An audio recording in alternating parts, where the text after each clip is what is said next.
دا حضرت ابوبکر صدیق رضی اللہ عنہ. حضرت ابوبکر صدیق عمر د 14 کاله دی او د حضور پاک عمر 13 کاله دی. 2 کاله د دواړو په عمر کې فرق همزولی تقریبا. او دوستانه ده، دا لکانې دوستانه ده، د یو کلی دی، د یو علاقې دی. قوم جدا دی، د حضور پاک قوم بنو هاشم دی، د هغه قوم بنو تیم دی، هغه جدا قوم دی، خو بس دوستانه تعلقات دی. یو زمانه کې د حضور پاک عمر 13 کالو د 14 کالو د تجارت په غرض شام تلل. ابو بکر خلق به تجارت پسې تلل. د په شام کې یو خوب ولید، خصائص کبرا کې سیوطي رحمت الله علیه لیکلی دی چې خوب یې ولید. هلته یو پادري ته خوب بیان کړ، د عیسایانو مشر و. وی دغسې خوب مې ولیده. وی ښه، وی او وی ښه د خوب تعبیر دا دی چې یبعث فی قومک نبی، ستا په قوم کې یو پیغمبر پیدا کیږي. یبعث فی قومک نبی، ستا په قوم کې یو پیغمبر پیدا کیږي. او ابسی كنت وزیره فی الدنیا وخلیفته بعد وفاته، تب په دنیا کې داغه وزیره او داغه د وفات نه پس به داغه خلیفه.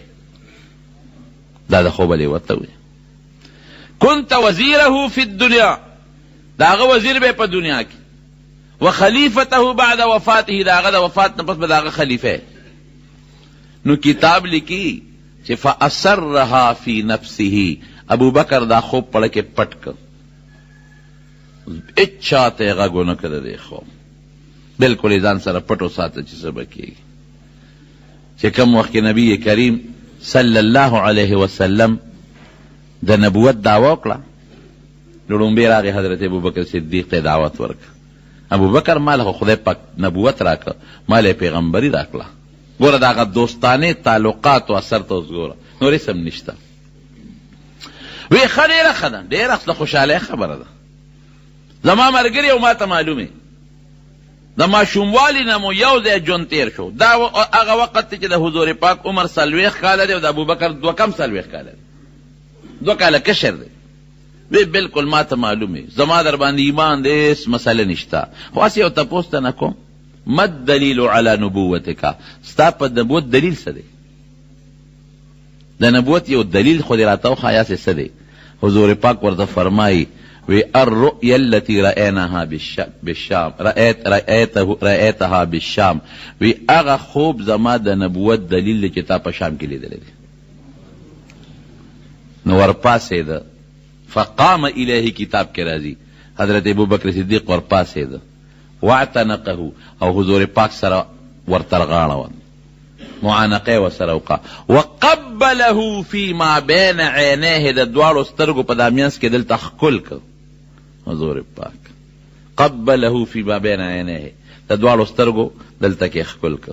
او یشهد ان لا اله الا الله واشهد ان محمدا عبده ورسوله، مسلمان شو. نو یو ټکی مې یو کتاب کې ولیده، یو ډېر لوی عالم دی د دې کراچۍ او ډېر لوی بزرګ متقی انسان دی، حکیم اختر صاحب، الله دې ولا شفا ورکړي، روغ صحت ته الله ورکړي. هغه یو کتاب کې مې عجیبه نکته ولیده، هغه لیکلی دی، ډېر عجیبه نکته ده. وی واحد حضرت ابوبکر صدیق دی چې د پیغمبر علیه السلام د نبوت نه پس هغه په تندیخ کول کړی دی، واحد. او واحد د ابوبکر صدیق دی چې کله د دواړو جهانو سردار وفات شو او دنیا نه رخصت شو، نو بیا هم په تندي د پاسه خپل کړی دی. بخاري شریف کې راځي نبی کریم صلی الله علیه وسلم چې کله وفات شو، نو بعض صحابه باندې عجیبه کیفیت راغی.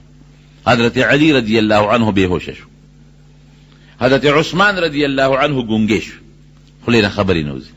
حضرت عمر فاروق رضی الله عنه بالکل دماغو کار پرېښود او توره یې واخېسته او دقسې په منبر کېناست او اعلان یې وکړ.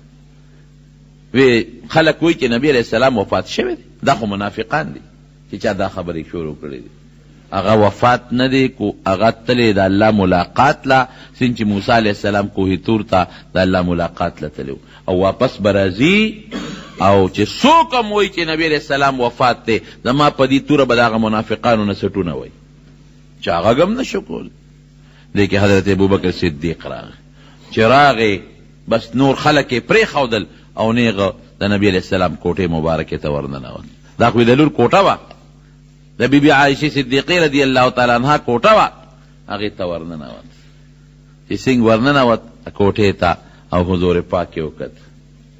بخاری شریف کې حدیث دی، په نبی علیہ السلام مبارک د مخ نه څادر لرې که فقبله فاکب علیه وقبله، پې ور پرېوته او ښکلې او ورته څه وایي طبت یا حبیبي حیا ومیتا، ای زما دوسته په ژوند څه ښکلې وې او د وفات نه پس څه خشته ښکلې.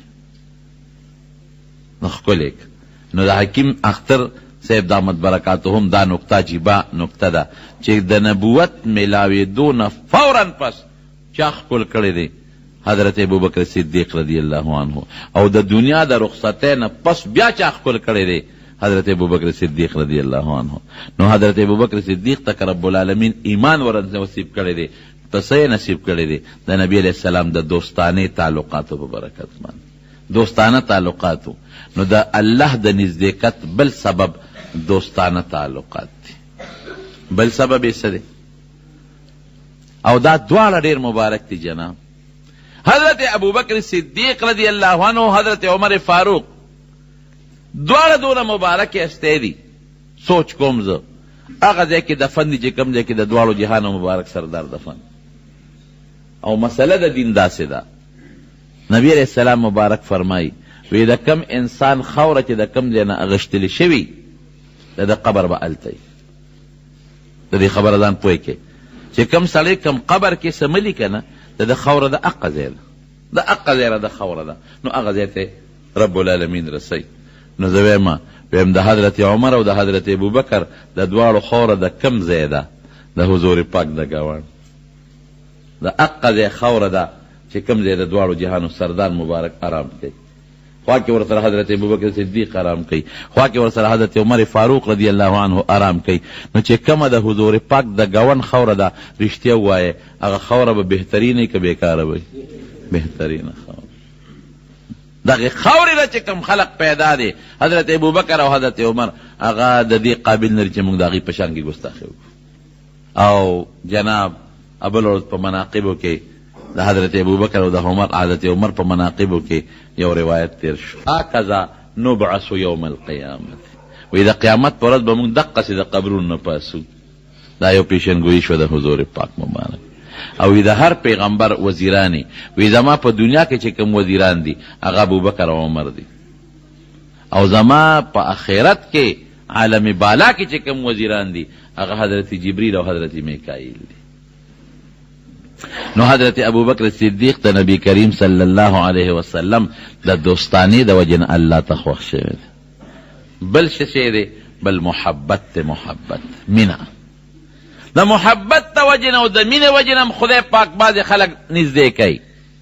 الله یجتبی من یشاء من عباده.